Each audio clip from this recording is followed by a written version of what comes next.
Amit Shah visit triggers another Game of Thrones.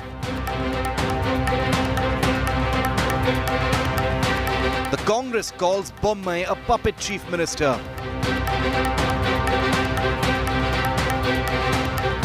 Are Chief Minister Bommai's days numbered? Will Bommai be sacked? Can you believe it? Chief Minister Bommai just celebrated 1 year as Chief Minister of Karnataka, but there's already a big earthquake that has hit his chief ministerial throne in Bengaluru. We're the channel that told you that Bommai was becoming the Chief Minister, and we'll tell you about what this new buzz is all about. I'm Shiv Aroor. Big political deja vu in Karnataka 9 months before the elections. Let me tell you about the headlines first. Big relief for Nupur Sharma. Top court allows clubbing of all FIRs against her. All FIRs to be transferred to Delhi. Protection from arrest continues for Nupur Sharma. Nitish Kumar takes oath for the 8th record time as Bihar Chief Minister. Declares 2024 war on Prime Minister Modi. Claims 2014 wala won't be Prime Minister in 2024. हम किसी चीज के उम्मीदवार का हम कोई दावेदारी नहीं, लेकिन इतना तो जरूर कर दीजिए ना कि 14 में जो आए 24 तक के आगे रह पाएंगे कि नहीं रह पाएंगे वो अपना सवाल। Superstar Amir Khan appeals once again against boycotting his movie Lal Singh Chadda that releases tomorrow. Akshay Kumar terms cancel culture wrong. He's got a movie coming out as well. अगर मैंने किसी का दिल दुखाया है किसी चीज से तो मुझे उस बात का दुख है, और अगर लोगों को जिनको फिल्म नहीं देखनी है तो मैं उस बात की इज्जत करूंगा। हाँ, हमारे यहाँ तो सब चीज़ों को बॉयकॉट कर दो, इसको बैन कर दो, ये एक फैशन सा बन गया। It is a wrong thing you are spreading. Politics over Har Ghar Tiranga explodes. Congress's Priyank Kharge targets Tiranga Yatra. Claims faulty 20,000 Tirangas sold for 4.4 lakh rupees. Claims beneficiaries denied rations over Tiranga Drive. Big Tiranga scam allegations. Abusive crook Neta Shrikant Tyagi sent to 2 weeks custody in jail. Big war erupts over police saying VVIP vehicle was used to flee, and that was provided by Samajwadi Party Neta Swami Prasad Maurya. India Today exclusively catches up with Tyagi's wife. She confirms Tyagi was a member of the BJP. आपके पति क्या BJP party में member थे? हाँ जी, बिल्कुल थे। तो BJP party ने तो पूरी तरीके से डिनाई कर दिया। यहाँ पर सांसद आए थे, उन्होंने कहा हमारी पार्टी से कोई लेना देना नहीं है। देखो सांसद जी ने तो मेरा तो यही कहना है, ये सब कुछ करा हुआ ही महेश शर्मा जी का है।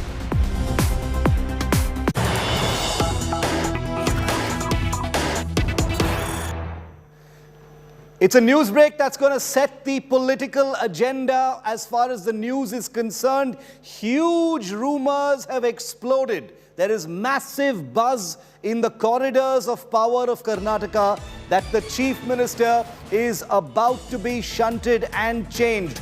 Huge suspense across the internet, across the political spectrum in Karnataka, as well as in Delhi, amidst rumors of Basavaraj Bommai about to be replaced as Chief Minister after only 1 year in office. However, his predecessor Yediyurappa says there's no question of any change of guard. Lots of crosstalk that's taking place within the BJP, but as everyone knows, the final decision will be taken only by the BJP leadership sitting in Delhi. And right now, there are very many tense moments, both for Basavaraj Bommai as well as several others who could possibly lose their positions in the Bommai administration. Massive buzz. It's a political deja vu of sorts, remember, because last year, Yediyurappa was shunted to make way for Basavaraj Bommai, and it now appears with some indications that Basavaraj Bommai may be purged in the same manner in order to make room for somebody else, because the BJP apparently is not happy. But for now, on the face of it, the BJP, at least in the state, says this is baseless. CM ಬದಲಾವಣೆ ವಿಚಾರವಾಗಿ Congress tweet ಮಾಡ್ತಾ ಇರುವಂತದ್ದು ಬದಲಾವಣೆ ವಿಚಾರ ಸಾಕಷ್ಟು ಚರ್ಚೆ ಆಗ್ತಾ ಇದೆ.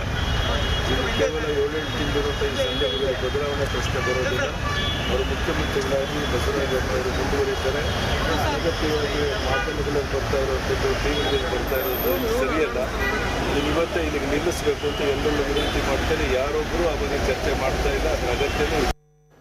Let's go across to India Today's Nagarjun Dwarkanath, the journalist who had broken the story of Basavaraj Bommai becoming Chief Minister last year and the shunting of Yediyurappa.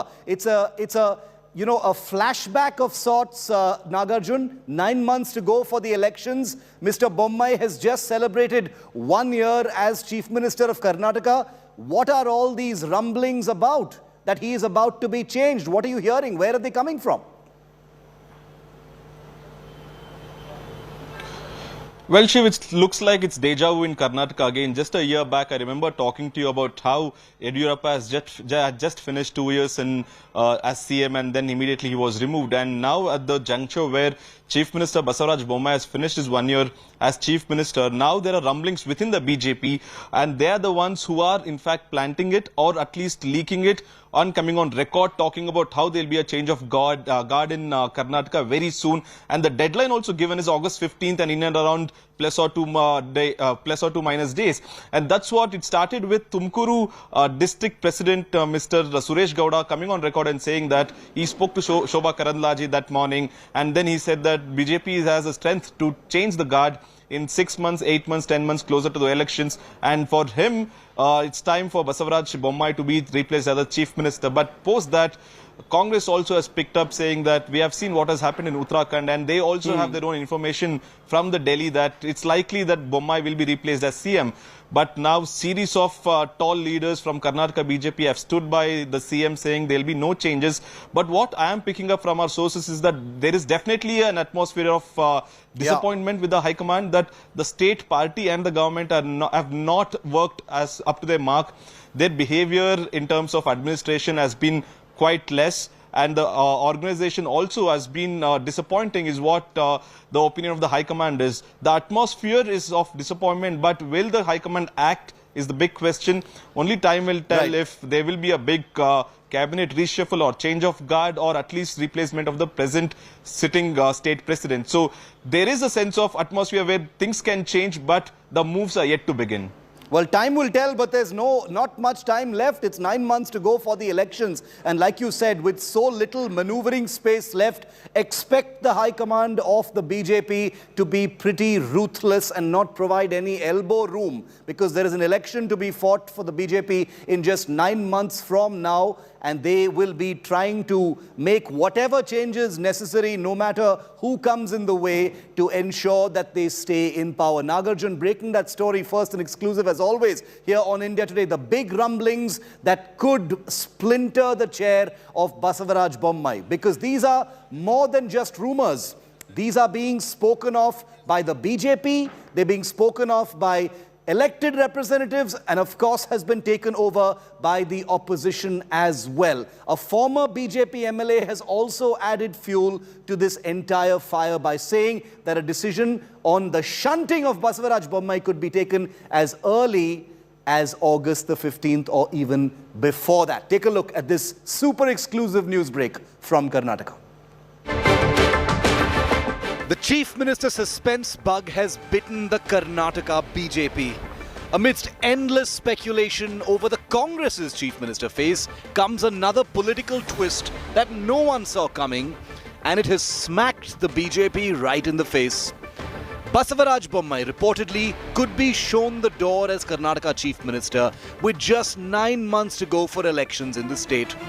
The first hint was dropped by a BJP leader who claimed Bommai could be replaced in a matter of days, possibly even before August the 15th. BJP ಅವರು ನೋಡಿ 6 ತಿಂಗಳಿದ್ದಾಗಲೂ ಮುಖ್ಯಮಂತ್ರಿ ಬದಲಾವಣೆ ಮಾಡಿದ್ದಾರೆ. MLA ಚುನಾವಣೆ 6 ತಿಂಗಳಿದ್ದಾಗಲೂ ಬದಲಾವಣೆ ಮಾಡಿದ್ದಾರೆ.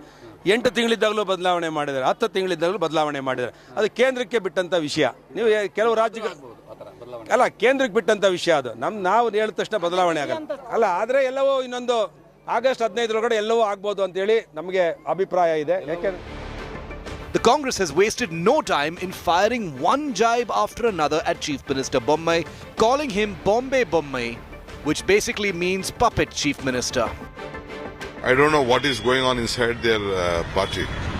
In politics, anything may happen. Politics is an art of possibility. So we don't want to meddle in their politics. Congress has never said Mr. Bommai is going to be changed. It's the BJP who's telling. It is Mr. Suresh Gowda, the ex-MLA from Tumkur, who claimed that before 15th he will change. But the BJP now is in damage control mode, putting out this chief ministerial fire before it spreads and reiterating that Basavaraj Bommai isn't going anywhere. ಯಾವುದೇ ಕಾರಣಕ್ಕೆ ಬೊಮ್ಮಾಯಿಯವರ ಬದಲಾವಣೆಗಳಿಲ್ಲ. ಮುಂದಿನ ಈ ಅವಧಿ ಪೂರ್ಣ ಆಗುವವರೆಗೆ ಬೊಮ್ಮಾಯಿಯವರೇ ಮುಖ್ಯಮಂತ್ರಿ ಆಗಿರ್ತಾರೆ.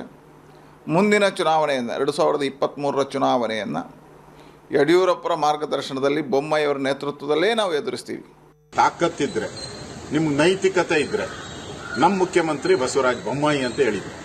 ನಿಮ್ಮ ಮುಖ್ಯಮಂತ್ರಿ ಕ್ಯಾಂಡಿಡೇಟ್ ಯಾರು ಅಂತ ಹೇಳುವಂತ ಯೋಗ್ಯತೆ ಕಾಂಗ್ರೆಸ್ ಇದೆಯಾ ಅಂತ ಪ್ರಶ್ನೆ ಮಾಡಲಿ. ನೀವು ನಿಮ್ಗೆ ಯೋಗ್ಯತೆ ಇಲ್ಲ, ಯಾರ ನಾಯಕತ್ವ ಅಂತ ಯೋಗ್ಯತೆ ಇಲ್ಲ, ಅನೌನ್ಸ್ ಮಾಡಕ್ಕೆ ಭಯ, ನಡುಕ. ನೀವು ಬೇರೆ ಪಾರ್ಟಿ ನಾಯಕತ್ವದ ಬಗ್ಗೆ ಮಾತಾಡ್ತಿರಲ್ಲ, ನಿಮ್ಮ ನಾಯಕ ಯಾರು? ಅನೌನ್ಸ್ ಮಾಡಿ, ಕಮಾನ್. The Congress and BJP are locked now in an intense war of words. But is there any truth to the rumours of Bommai being sacked as Chief Minister soon? With months to go for elections, can the BJP really afford to change the Chief Minister and go back to square one? If the BJP does replace Bommai, who has spent just 1 year as Chief Minister, here are some of the options they are reported to have. To placate Lingayats, the BJP could choose to replace Bommai with former Chief Minister Jagdish Shettar or Hubli MLA Arvind Bellad. If they choose a Vokkaliga leader, then BJP General Secretary C.T. Ravi or Minister Ashwath Narayan could be the top picks. The other contenders could be Union Minister Prahlad Joshi or BJP General Secretary B.L. Santosh, both Brahmin faces from Karnataka, and also Sunil Kumar, an OBC leader. Remember, the names doing the rounds are only a matter of political buzz at this point of time. The real buzz is over the fate of the incumbent Chief Minister. Congress and BJP has locked intense war of words when it comes to the Chief Minister's change. Congress claims that it is BJP which is serving in the plate in infighting within their party in Chief Minister change.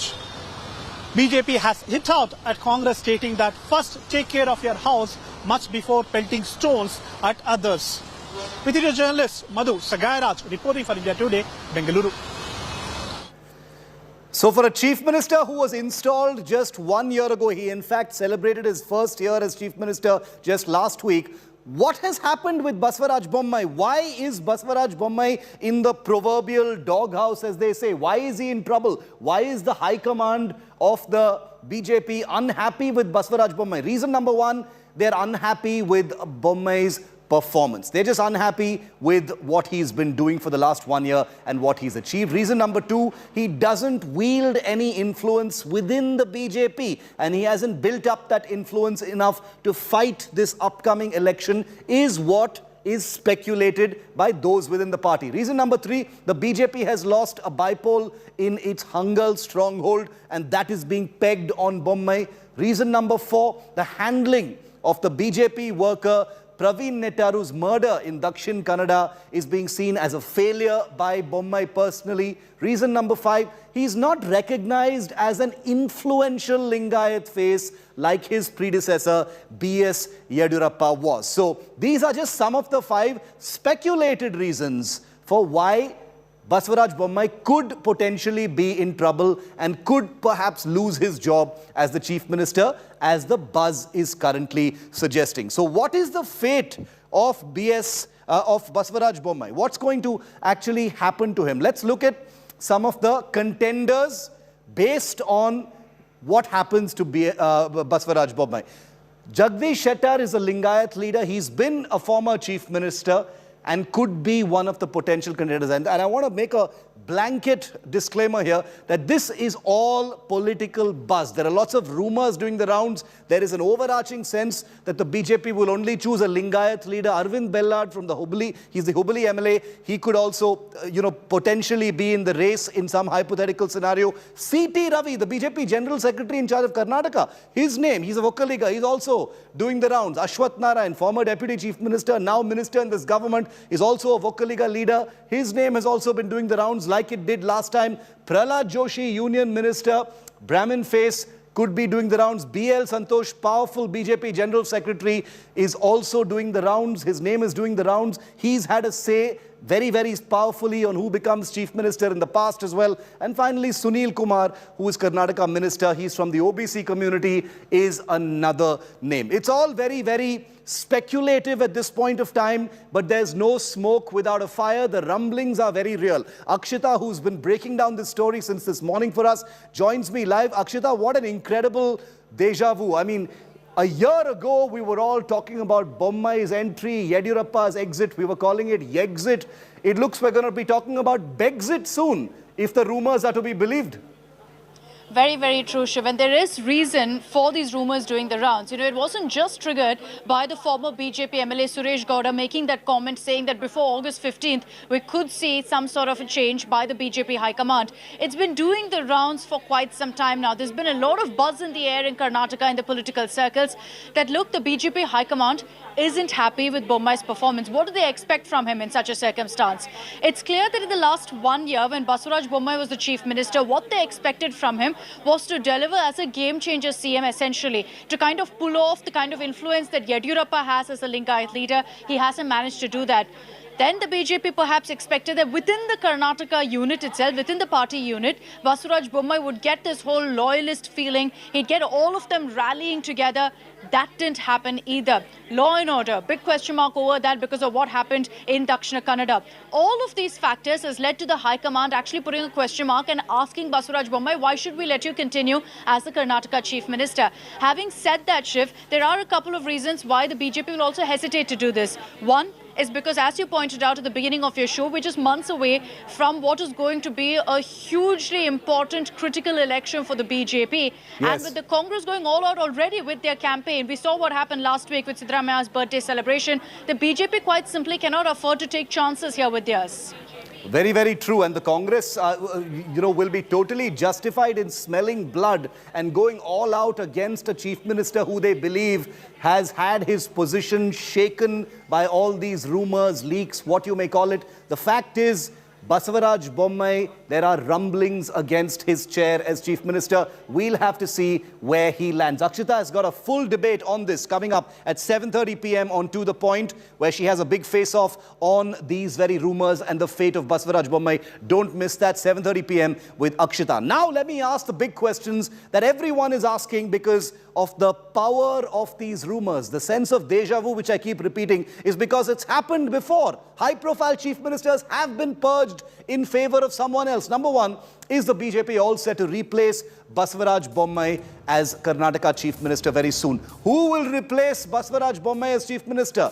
Can Bommai's Lingayat identity keep him in office, even though he's not seen as an influential Lingayat face like his predecessor Yediyurappa? Number four, is the BJP feeling so pressured to change a chief minister just 9 months before the polls? Are they not worried about the signal that it sends out in terms of unity of purpose and, the surety of its hand? And finally, number five, why does the BJP feel it's on the back foot in Karnataka? They've been attacking the Congress quite a bit.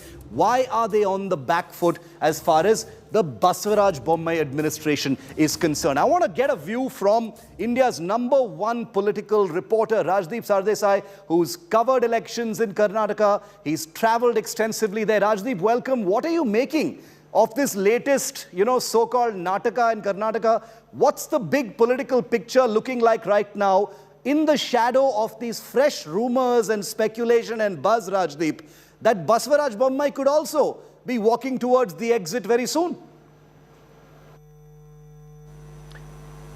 Well, Shiv, yes, there has been some buzz and speculation that will the BJP go for a change in its chief minister in Karnataka will Basavaraj Bommai be actually replaced? But let's look at the reality. The fact is, elections are what? Less than 7 to 8 months away now in Karnataka.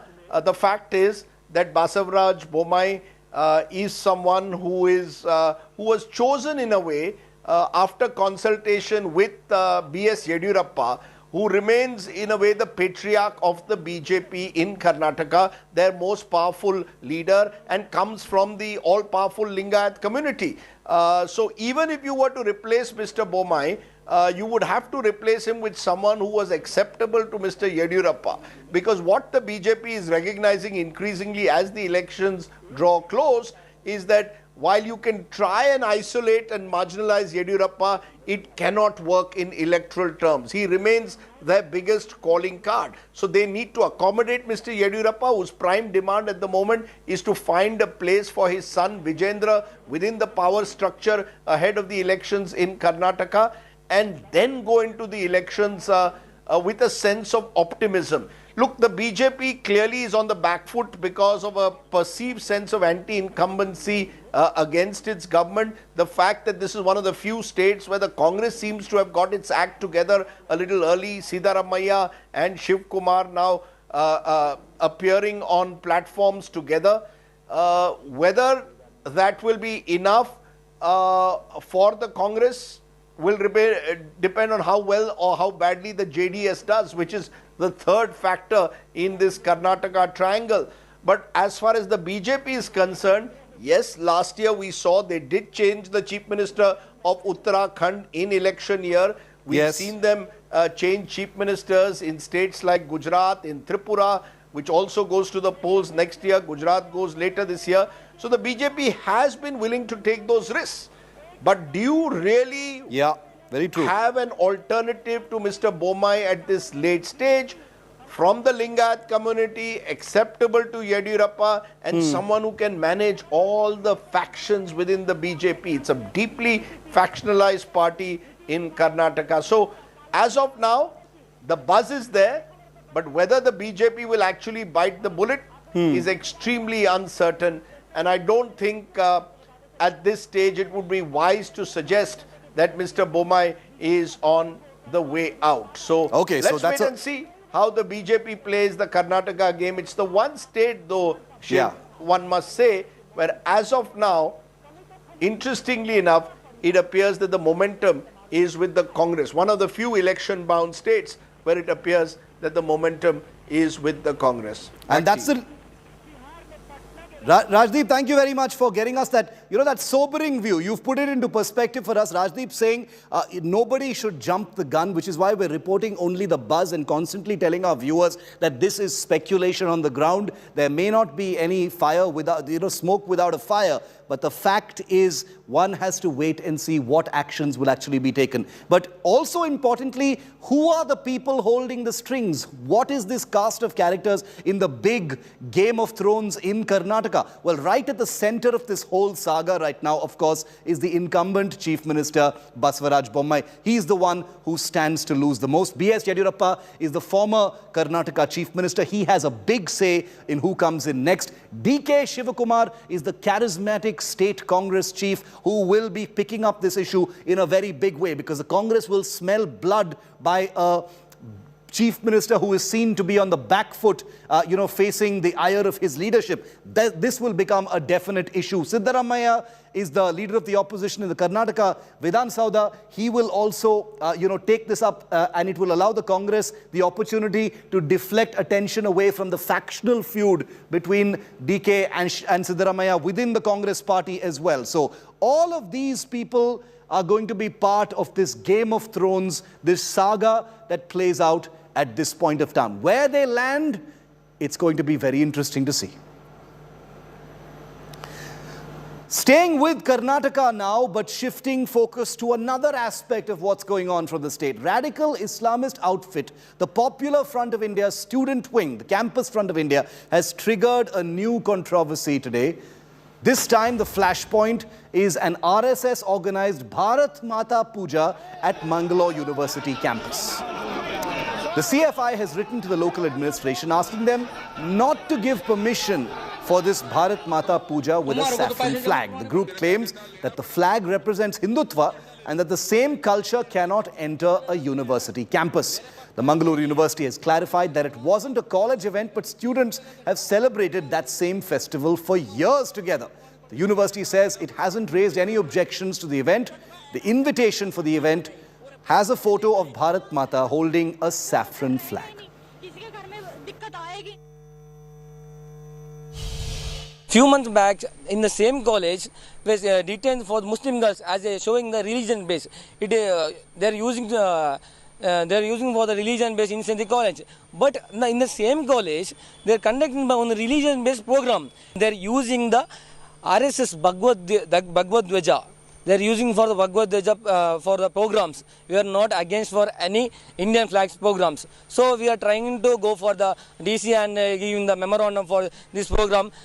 Commissioner have to take action against these programs and immediately they're stopping these programs.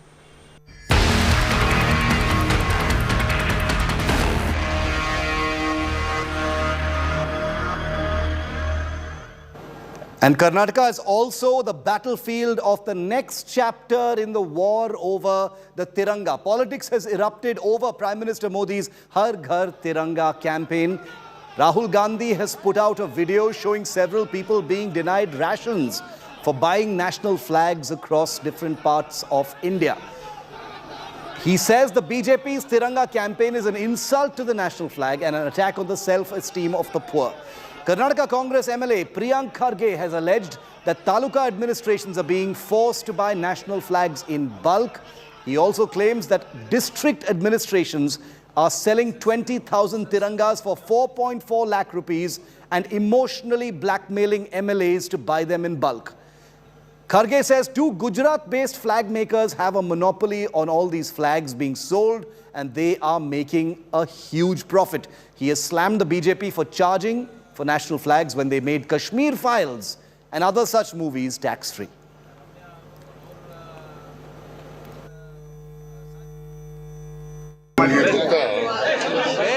ತಿರಂಗನ ವಿರೋಧ ಮಾಡಿದವರು ಯಾರು ಗೊತ್ತಾ ಯಾರ್ರೀ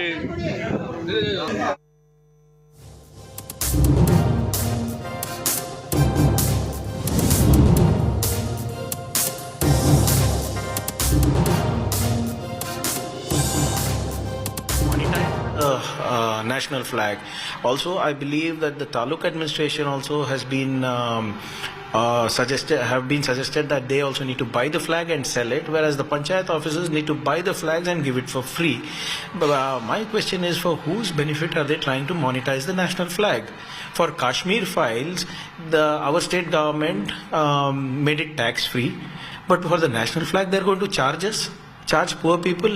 I'm getting calls from places saying that people who are working in the Manrega program are being forced to buy the flags. People are threatening, the Food and Civil Supplies Department is threatening people, saying that if you don't buy the flag, we will not give you ration. Is this the kind of patriotism that has been bred in the country for? ತಿರಂಗನ ವಿರೋಧ ಮಾಡಿದವರು ಯಾರು ಗೊತ್ತಾ ಯಾರ್ರೀ ಸಾವರ್ಕರ್ ಅವರು ವಿರೋಧ ಮಾಡಿದ್ರು. ಯಾರು ಸಾವರ್ಕರು? RSS ಅವರು ಆರಾಧನೆ ಮಾಡ್ತಕ್ಕಂಥ ಹಿಂದೂ ಮಹಾಸಭಾದವರು. ಗೋಲ್ವಾಲ್ಕರ್ ಯಾರು ಗೊತ್ತಾ? RSS ನ ಅಧ್ಯಕ್ಷರು. ಅವರು ವಿರೋಧ ಮಾಡಿದ್ರು. First of all they have no respect for national anthem, national flag and Indian culture. तिरंगा हमने तब पकड़ा जब इसकी ज़रूरत सबसे ज़्यादा थी, तो आज पकड़ना तो हमारे लिए फ़ख्र का बायस है। आज ये लोग तिरंगा की बात कर रहे हैं, तिरंगा लहराने की बात कर रहे हैं, मुझे बहुत खुशी होती है और अच्छी बात है। आपको भी लहराना होगा, आप भी बताइए सबको लहराना है, लेकिन इसके लिए भी माफ़ी मांग लीजिए कि जब अंग्रेज़ों से लड़ाई हो रही थी तो अब आपने तिरंगा नहीं फहराया, जब 56 साल आपके हेडक्वार्टर में आपने तिरंगा नहीं लहराया, इसके लिए भी माफ़ी मांग लीजिए और उसके बाद लहराइए। खुशी की बात है, चलिए हम सब मिलकर लहराएं।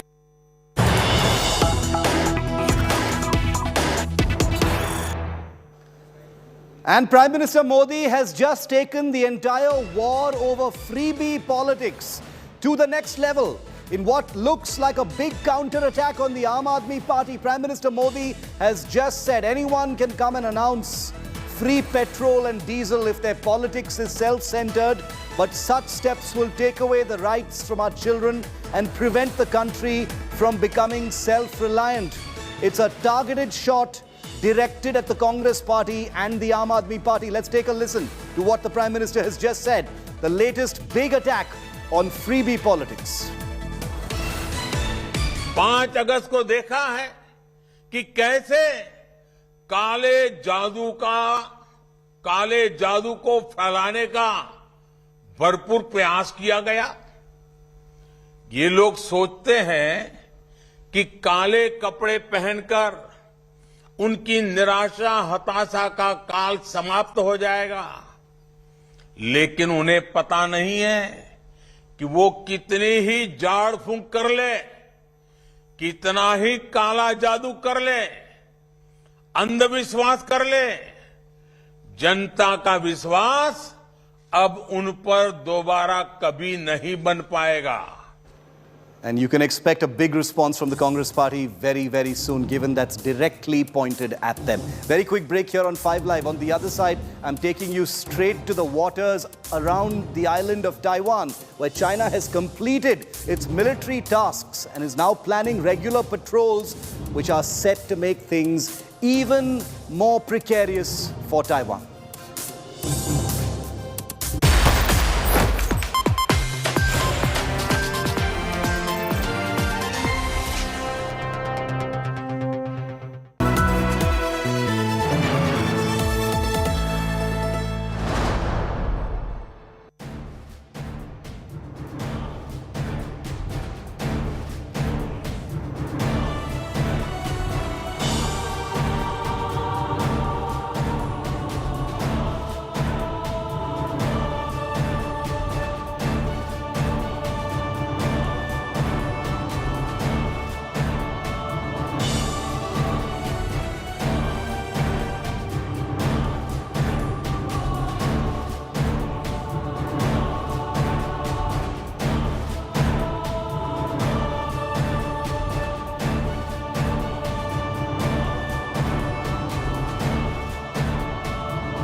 The gold standard salutes the gold standard.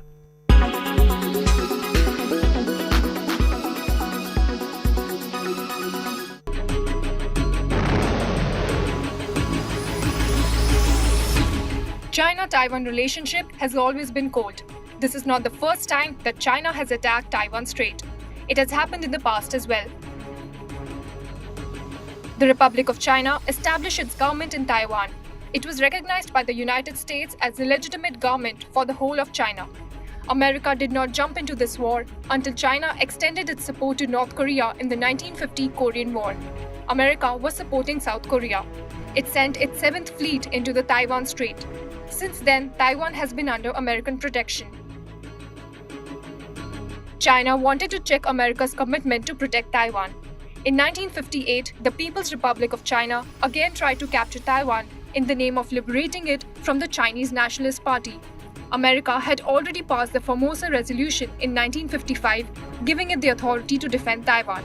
Once again, America held Taiwan with its naval warships. Soon after, the PRC announced a unilateral ceasefire. The United States did not oppose the One China policy, which started in the Shanghai Communique of 1972.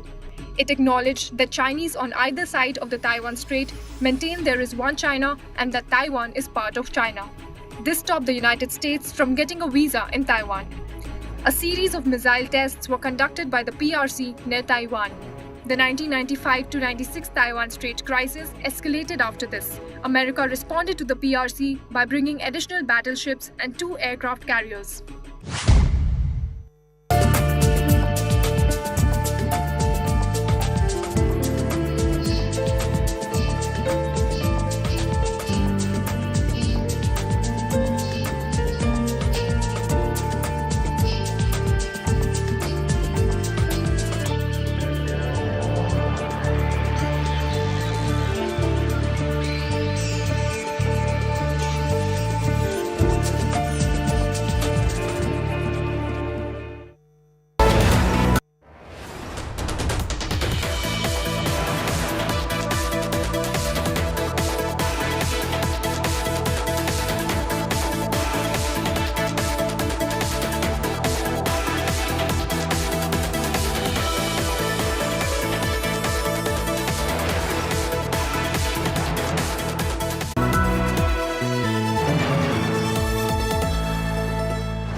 India is the diabetes capital of the world, and many patients suffer from uncontrolled diabetes.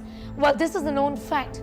But what really has amplified the situation is this new study that talks about amputations when it comes to diabetes. And the figures are rather mind-boggling. One person gets amputated every 30th minute in Kerala due to uncontrolled diabetes. This is a study that has been done by the Vascular Society of Kerala, or VASK. The study talks about uncontrolled diabetes. It talks about how there is lack of awareness. It also talks about how there is delay in treatment as a result of all of this. Kerala is known as the diabetes capital of India, with the prevalence of diabetes as high as 20%, which is actually more than double the national average of 8%. Another study points out that about 85% of Keralites are generally at risk of magnesium deficiency. And we know that magnesium deficiency has a direct link with diabetes. The research also points out that people living in Kerala are generally more susceptible to diabetes. The solution, of course, lies in good lifestyle habits, food, sleep, and exercise. So why is the rate of amputation so high in Kerala amongst diabetic patients? This is a major social and public health problem, not only to our state, but the entire country as well. The main reason for this is that there is an increasing prevalence of diabetes in our population, associated with other lifestyle diseases as well. One major complication of diabetes is known as peripheral arterial disease. One of the factors which has contributed to this is our diet. So the normal diet of the people living in South India, especially Kerala, is more rich with carbohydrate when compared to other states. And for long generations, our staple diet was mainly rice and tapioca. So other factors which contribute for the increase in prevalence of diabetes in Kerala is the sedentary lifestyle. Vascular diseases can get complicated if not treated on time, and that's the reason why patients with vascular diseases and with a medical history of diabetes and other sedentary lifestyle diseases are actually more vulnerable when it comes to amputation of limbs. The study by VASK also talks about the bearing on social life. A person who is unable to walk adversely impacts the financial stability of the family. This has become a social and economic problem. Several studies have pointed out that youth in the state of Kerala are also increasingly becoming susceptible to diabetes. Many of them show clinical features of insulin resistance as well as what a previous study pointed out. How then to bring down this very unfortunate trend of frequent amputations due to diabetes then? Diabetic wounds need to be taken care of on time is what many experts say. This is going to prevent them from limb amputation. Caring for diabetic foot sores, for example, requires special care that chemists and over-the-counter medicines can't provide.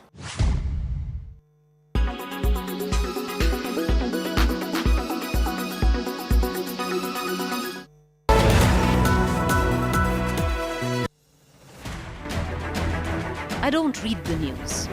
I read between the lines to tell you the true version of events, the true story of our times. To document grief, the toughest assignment for any journalist to be. From those who matter. Women politicians going to stick up for each other. Of those who should matter. I document the truth. I don't distort the truth. I don't glamorize the truth. I don't gloss over the truth. The ghosts of India's contentious medieval history have come knocking again. I hustle for the truth. On the ground, in the newsroom, in the studio. I don't try to grab eyeballs. I inform you to make you see the point. To the Point with Preeti Chaudhary. At these times, only on India Today. Co-powered by RK Marble, Khoobsurat Imandari. In association with JioMart, Har Ghar Ka Mart.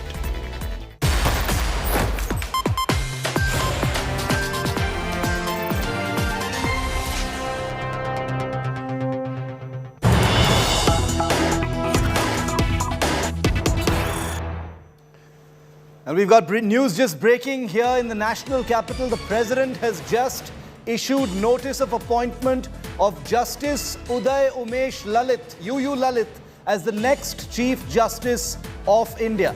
Justice M.V. Ramana is due to retire on August the 26th. He is the incumbent Chief Justice of India, after which Justice U.U. Lalit will take over, becoming the 49th Chief Justice of India on August the 27th. India Today's Anisha Mathur breaking the story here live with us. Anisha, tell us a little bit about Justice U.U. Lalit. He takes over on August the 27th now. Well, yes, Shiv, the notification of appointment has been issued by the President of India for the next Chief Justice of India, Justice U.U. Lalit. Born in 1957, November 1957, he is, in fact, the 6th senior advocate in the history of Indian Supreme Court to be elevated as a judge of the Supreme Court directly without having been a judge before his elevation to the Supreme Court. He will be holding office till the 8th of November this year, so he will have a relatively short tenure as compared to his two predecessors and his successor as well. Justice Lalit is also one of India's foremost senior lawyers when it comes to criminal law in the country. He was the public prosecutor for a long period of time. He was the he was a senior prosecutor in several key cases. Justice Lalit, during his tenure as a judge of the Supreme Court, has also been part of several landmark judgments. He is also currently the chairperson of the National Legal Services Authority, and in that capacity has created a put in a lot of effort to change the way the legal services works in the country, especially in the last 2 years, where the Supreme Court's Legal Services Authority and the NALSA have made great strides as far as the e-courts and e-lok adalats and the use of technology for legal services is concerned. So Justice Lalit brings with him to the Chief Justice's chair a long history of his expertise in different kinds of law, and more importantly his dedication to legal service. Back to you. Looking forward to hearing more about the appointment of Justice U.U. Lalit. Thanks for all of that information to give our viewers a sense of who India's 49th CJI is going to be. Thanks very much, Anisha, for that. Well, sticking with news from the Supreme Court, big relief just moments ago for ex-BJP spokesperson Nupur Sharma from the country's top court. It has agreed to club all the FIRs that have been filed against Nupur Sharma. They will all be transferred and investigated by the Delhi police in Delhi. The court has also extended the protection against arrest to Nupur Sharma. So big relief for Nupur Sharma from the court. And this comes 40 days, remember, after Nupur Sharma received a veritable tongue lashing from a Supreme Court bench, which virtually blamed her for the atmosphere in the country and for the many violent incidents. Well, the Supreme Court today has said something completely different. Any further cases against Nupur related to the Prophet comment controversy will also be clubbed and investigated as one in Delhi. The court said today that the decision has been taken considering a serious threat to Nupur's life and liberty. The court further said that the suspended BJP spokesperson can approach the High Court for quashing of these FIRs.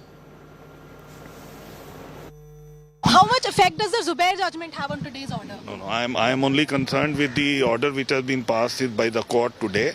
The court has now directed all the FIRs outside Delhi to be given to the investigation jurisdiction of the Delhi police to be carried out. And till such time the investigation is completed, the interim orders which had been passed earlier have been directed to be continued.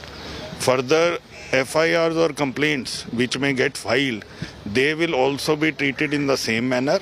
And whenever the petitioner finds that there is a right to challenge for quashing of any FIR, she has been given the permission to approach the Delhi High Court for doing so. So, what impact did the Mohammed Zubair judgment have on this particular case? I have not analyzed it from that side. But Justice Surikant, in his during the argument, Justice Surikant had pointed out that we have relied upon to various orders which have been passed, and the similar orders which have been passed earlier in similar cases have been extended here in the present case. Had she been granted relief from arrest as well? The relief of no coercive steps which was granted earlier has been directed to be continued. Yeah, I mean, why does this case need to be monitored? Because ultimately, there's a statement, and all that one has to decide is whether any of the the statements were made, right? So there's very little scope for investigation anyway. One has to consider whether the statements were violative of the sections that have been invoked, whether it is 295 or 153 or 505, whatever the sections they've invoked. One has to only look at the comments and see whether they violate the section. You have to take a call on that. So what scope for investigation and therefore what scope for monitoring? This is not some complicated case where monitoring is required. I don't find something very unusual in this order of the Honorable Supreme Court in clubbing all the FIRs which are scattered over various states, as an expression of anguish by those who are affected by such alleged offence on her part. The constitutional assurance to every citizen is that no person can be prosecuted or convicted for the same offence twice. Now, she is alleged to have committed an offence without discussing the merits or the gravity of the alleged offence. The Supreme Court has upheld her right to be tried once for the offence, and therefore all the FIRs have been clubbed and she has been asked to seek relief, whatever relief she may be asking for. Well, the Supreme Court has clubbed all the FIRs and now the Delhi High Court will be hearing it, and we were demanding since the beginning that Nupur Sharma by her statements has hurt the sentiments of billions of Muslims all over the world. She has insulted our Prophet, peace be upon him. And so she might be arrested. There were FIRs against her. She should be arrested, tried as per the court of law and punished as per the court of law. This was our demand since the beginning. And now I am hopeful that the Honorable Delhi High Court would take cognizance and they will direct the police as similarly for the similar offences, for the similar sections. One of the fact-checker, Mohammed Zubair, was arrested. And subsequently the Honorable Supreme Court granted him bail. And now zooming out to the biggest military tension that's taking place in the world right now between China and the island of Taiwan. Is a Chinese invasion of Taiwan only a matter of time? There is a section within Taiwan that believes no matter what happens, the island needs to fully prepare for what's happening over there. Beijing has withdrawn a promise not to send troops or administrators to Taiwan if it takes control the country. This even as it continues to hold military drills way beyond the 4 days that were planned for the island.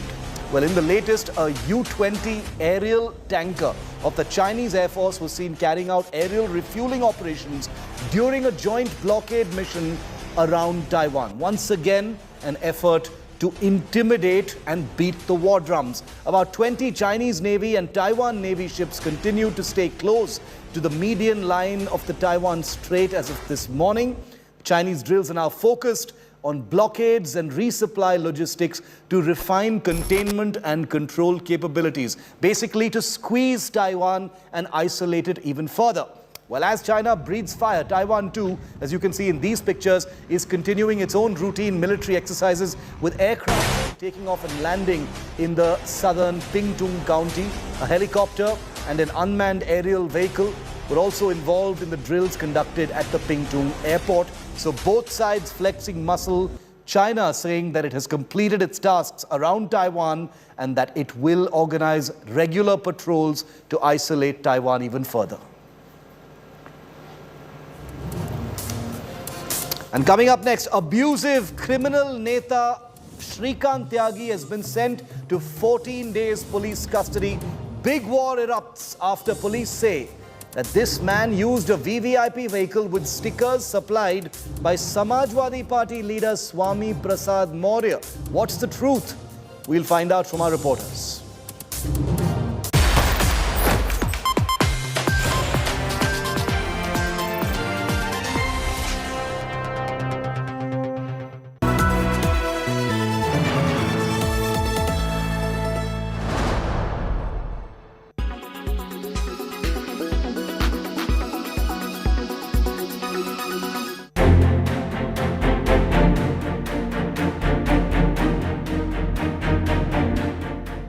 Commonwealth Games 2022 have come to an end, and it's been a very successful campaign for the Indian contingent. They've ended up with a total of 61 medals, out of that 22 gold medals.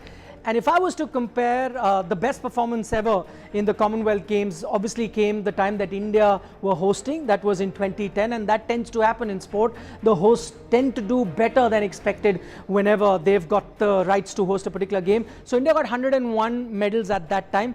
But I think the fair comparison would be if you were to compare the games last time around. India ended up with 66 medals. They had 26 gold medals, and India with 61 is very close.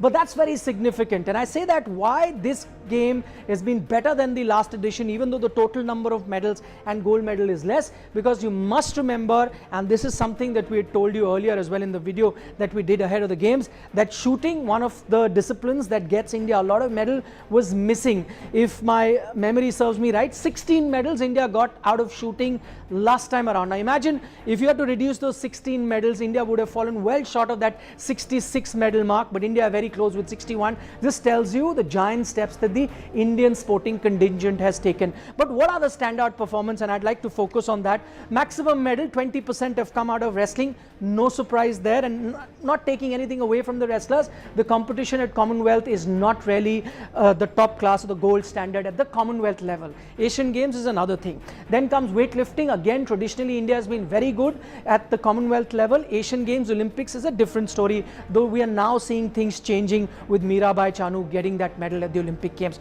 But I think the story of this Commonwealth Games have been the performance in athletics. 13% of your medals have come out of athletics, and some of them have been standout performance. One, you're going to talk about Paul, who got the medal in triple jump, gets you that gold. India would have had a clean sweep of gold medal, silver medal and bronze, but for that last few jumps that made sure that India couldn't finish with the top three. However, they still got the gold and the silver, and this was only the 6th time in track and field India got a gold medal. This just tells you how rare it is. Neeraj Chopra is the one that has got it.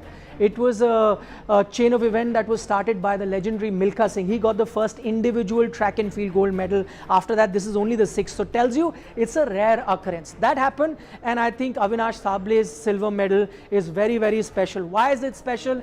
Because in the history of Commonwealth Games, every time there was a men's 3,000 meter steeplechase, the gold, silver, bronze all went to Kenya. First time any other country has claimed a medal, and that to India with a silver. So that's been an outstanding achievement. I think a little bit of credit can go to the gentleman who was not part of these games, Neeraj Chopra. He started a revolution of stock in Indian athletics, and now you're beginning to see those dividends too. So all in all, a great outing for the Indian team at the Commonwealth Games 2022.